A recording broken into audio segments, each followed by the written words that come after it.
Okay, so we're gonna do the exterior home inspection. I have not crawled the house yet. I'm gonna do it at the very end, so that might not be on the videos, but I'll explain.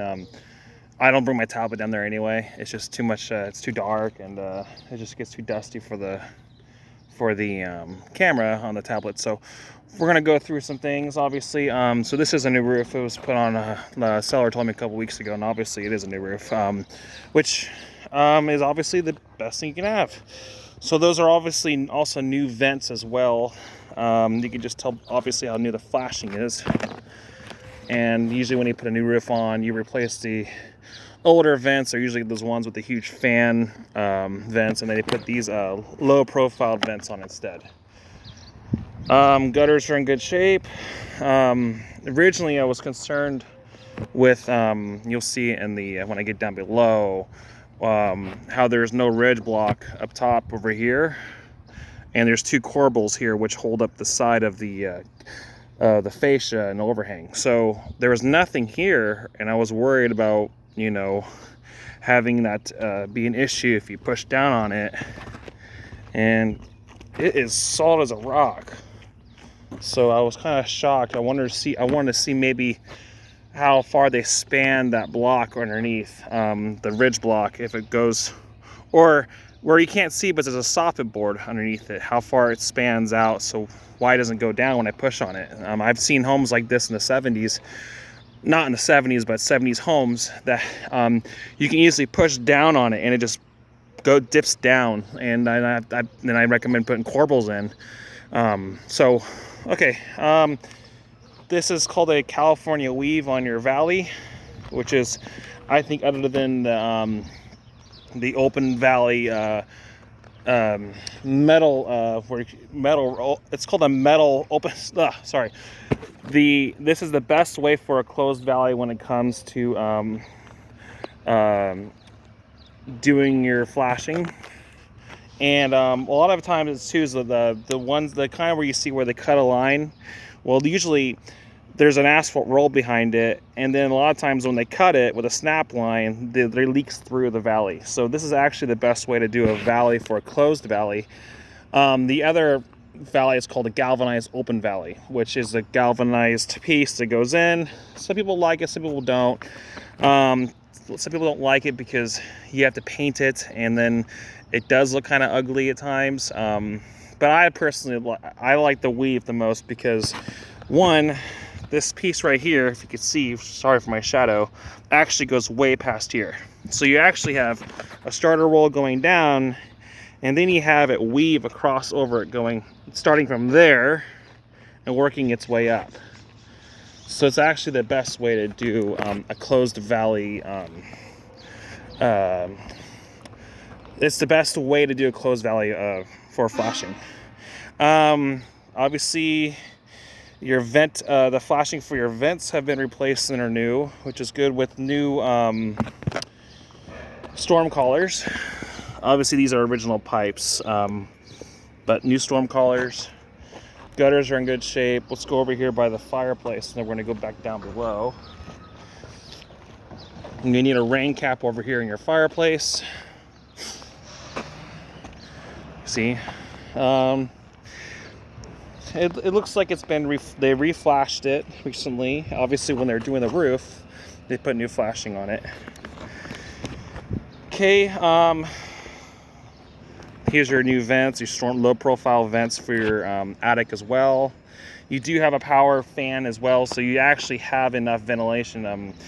Being a soffit, there's no eave blocks underneath, so we'll go down and explain what I'm talking about. All right, obviously the gutters are in good shape, and we do have a little bit of damage for your patio cover, but that could have been a tree branch or something that fell on it. Okay, so let's go down below, and I'll walk around the house, and then when I'm uploading this, I'll be working on the inside. So it should be uploaded by the time I am done with the inside. So this is obviously new flashing as well, new metal flashing. So I'll explain what I'm talking about, which is really weird. So I am still don't understand how. Oh, you know what? I wonder if that's metal. You see that right there? Well, that's just the soffit sheathing going right on it. Well, there's a whole open area. So it's actually not even a soffit. It's just the roof sheathing. That must be a metal piece right there that spans out. So otherwise I would be able to push it down. So a lot of times you'll see these corbel here's on the end. Well, it's not on this side. That keep that fascia, that go underneath the fascia and go right to the side and keep it from going down.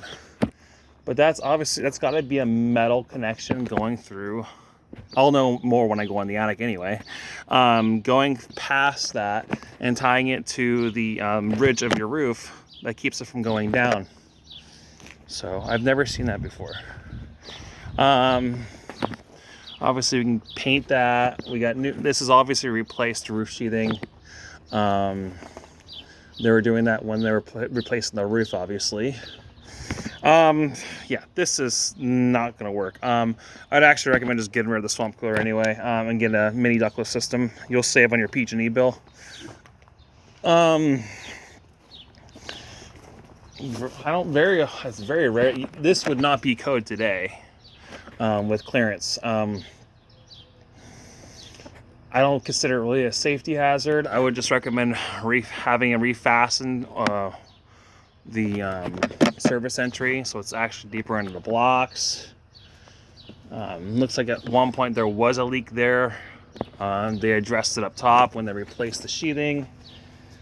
We're gonna go back up front. There's your ground right there, by the way.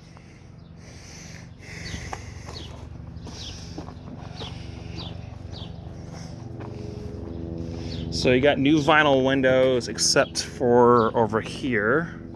And we're gonna go through the back and I'm gonna explain a few things. So your water shutoff is up here. A lot of these older homes, they just steer out the street.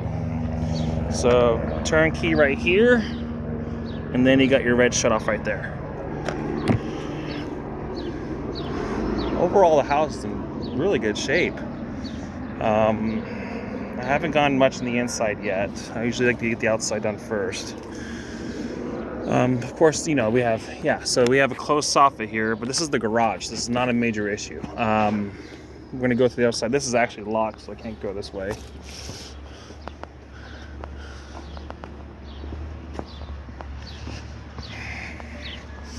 I'm going to go around this way, and then once I'm done with this video, here we are. So this is actually pretty cool. That is actually added flashing. Usually I would say that's step flashing. Usually I would say you're gonna want to cover that, put a piece over it like a 1x4 and caulk it, but you're under enough overhang to not worry about water getting behind there. The only issue I have is also there's like no outside plugs. I can't find any electrical plugs on the outside of the house. I'm gonna look again, but I would recommend obviously get a couple outside plugs put in. Just have them tee off the interior plug. Okay, there's some beginning damage of some fascia right there, but that can actually just be painted at that end point. I wouldn't even consider it damage really. Some of these boards were replaced, obviously. Okay, so here, a lot of times you'll see these pull up right here from movement. This slab was put in first, this higher one, then this one came in after.